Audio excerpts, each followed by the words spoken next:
4 spoon எண்ணெய் ஊற்றி கொஞ்சம் பட்டை கொஞ்சம் லவங்கம் போட்டுக்கலாம். 3 பெரிய வெங்காயம் கட் பண்ணி வச்சுருக்கேன். இதை போட்டு வதக்கணும்.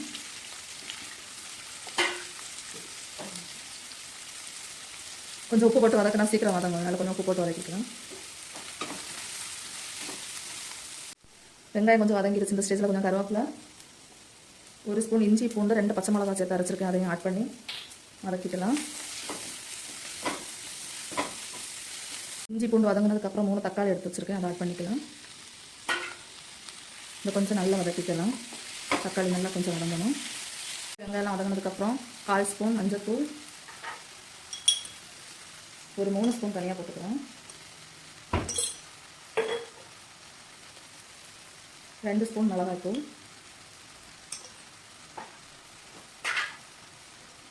ஒரு 1/4 டீஸ்பூன் பெருஞ்சீரகம். இதை கொஞ்சம் பச்சை ஸ்மெல் போகிற வரைக்கும் நல்லா வதக்கிக்கலாம். இதில் இப்போ சிக்கன் சேர்த்துக்கலாம். தண்ணி விட வேண்டாம், ஏன்னா சிக்கன்லேயே தண்ணி வர்றதுனால அந்த தண்ணி நமக்கு தேவையாக இருக்கும்.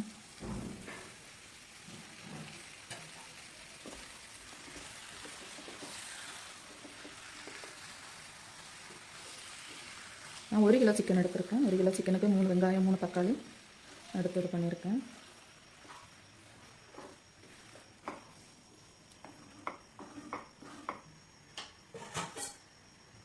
இப்போ அதை மூடி போட்டு வேக வைக்கலாம்.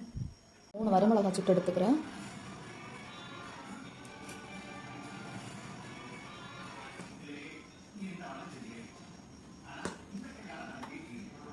இதில் ஒரு 5 முந்திரி எடுத்துருக்கேன். 2 ஸ்பூன் மிளகும், ஒரு 5-6 பல் பூண்டு, 3 வரமிளகாய். இந்த கொஞ்சம் பொடி பண்ணி எடுத்துக்கலாம். சிக்கன் வந்து 3/4 அளவு வந்துருச்சு. இதில் அந்த அரைச்ச அந்த வரமிளகாய், பெப்பரும் இதெல்லாம் போட்டு தேவையான அளவு மல்லி இலையும் போட்டுக்கலாம். போட்டு ஒரு நிமிஷம் அதை வேக விடலாம்.